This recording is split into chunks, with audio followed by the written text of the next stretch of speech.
Halo semua, balik lagi di channel kita. Kali ini, gue mau ajak kalian buat ngulik salah satu cerita yang mungkin bikin bulu kuduk berdiri, tapi juga bikin penasaran. Cerita ini datang dari pengalaman pribadi sekelompok mahasiswa yang lagi KKN atau kuliah kerja nyata di sebuah desa terpencil di Jawa. Nama desanya kita samarkan aja ya, demi menjaga privasi. Sebut saja Desa Asri. Awalnya, semua berjalan normal. Rombongan mahasiswa ini, sebut saja ada Bima, Rara, Dito dan Sari, tiba di Desa Asri dengan semangat tinggi. Mereka disambut hangat oleh kepala desa dan warga sekitar. Desa itu memang indah banget. Udaranya sejuk, pemandangannya hijau, jauh dari hiruk-pikuk kota. Mereka ditempatkan di sebuah rumah panggung tua yang sudah lama nggak dihuni, tapi masih cukup layak.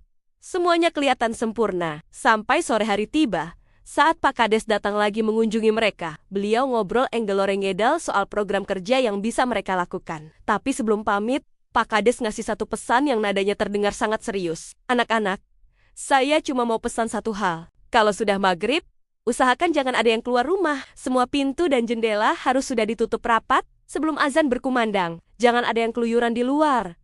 Apapun alasannya.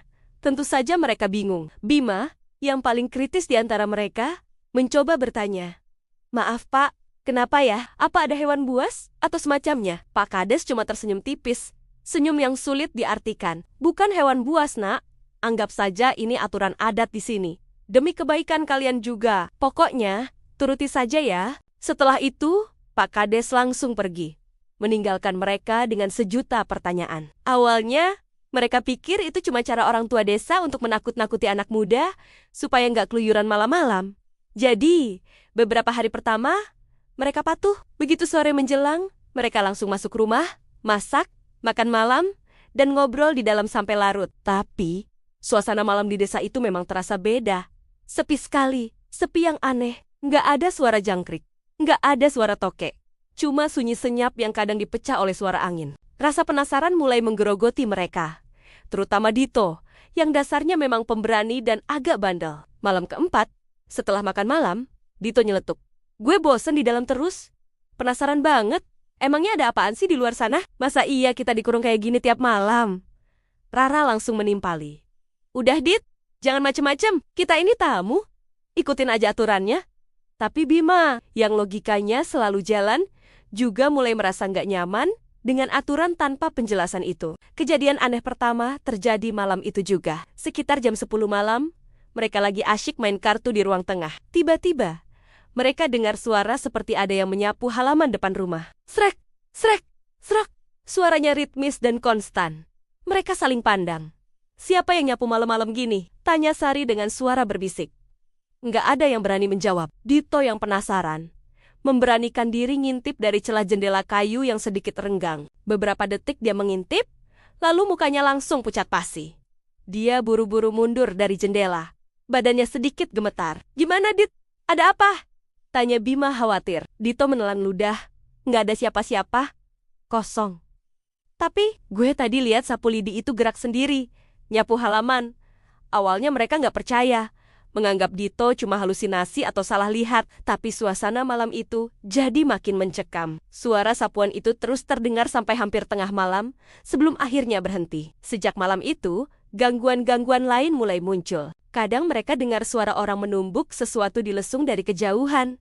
Padahal, nggak mungkin ada warga yang menumbuk padi tengah malam. Kadang juga tercium wangi bunga melati yang sangat kuat, datang dan pergi secara tiba-tiba. Yang paling bikin merinding, kadang mereka mendengar suara langkah kaki di teras rumah. Seperti ada yang mondar-mondir.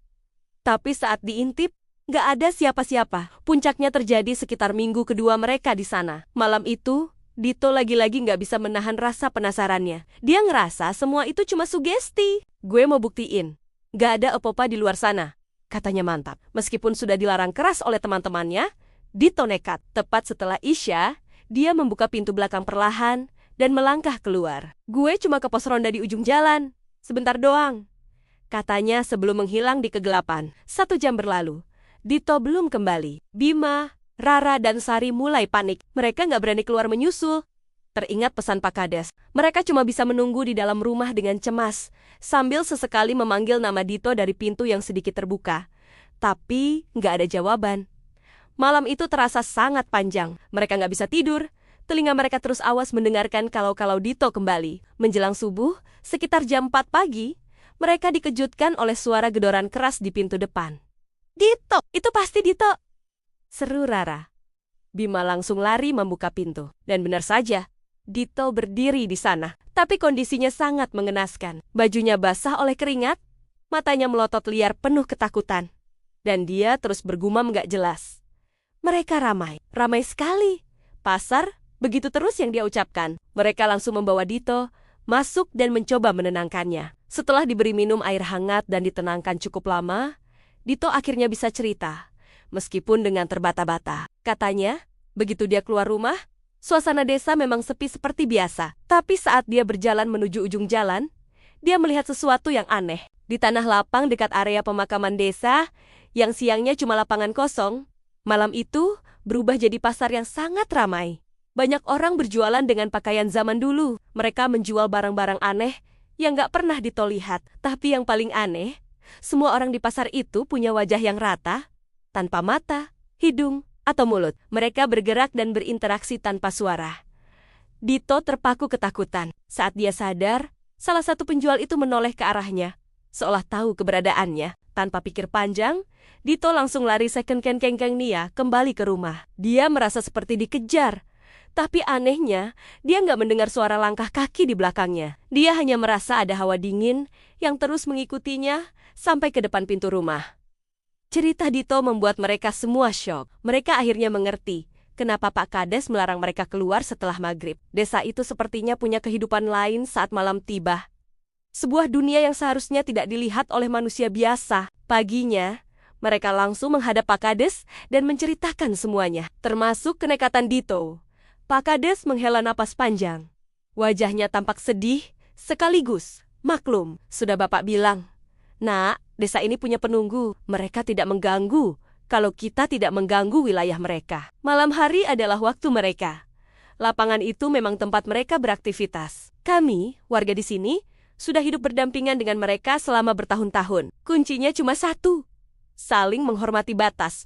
Sejak kejadian itu, gak ada lagi yang berani melanggar aturan. Mereka selalu memastikan pintu dan jendela terkunci rapat sebelum maghrib. Sisa masa KKN, mereka lalui dengan perasaan was-was, tapi juga dengan rasa hormat yang baru terhadap kearifan lokal dan hal-hal yang tak kasat mata. Suara-suara aneh di malam hari masih sesekali terdengar, tapi mereka memilih untuk tidak lagi penasaran. Mereka sadar, ada hal-hal di dunia ini yang memang lebih baik dibiarkan menjadi misteri. Pengalaman ini jadi pelajaran berharga buat mereka, bahwa di mana bumi dipijak, di situ langit dijunjung. Setiap tempat punya aturan dan ceritanya sendiri. Dan sebagai pendatang, tugas kita adalah menghormatinya, bukan menantangnya. Mungkin kalian punya pengalaman serupa waktu KKN, atau saat mengunjungi desa terpencil? Coba deh, share cerita kalian di kolom komentar. Gue penasaran banget, pengen baca cerita dari kalian. Oke, segitu dulu cerita untuk episode kali ini. Semoga bisa diambil pelajarannya ya. Jangan lupa untuk selalu berhati-hati dan menghormati adat istiadat dimanapun kalian berada. Terima kasih sudah nonton sampai habis. Jangan lupa like, komen, dan subscribe biar nggak ketinggalan cerita-cerita seru lainnya. Sampai jumpa di video selanjutnya.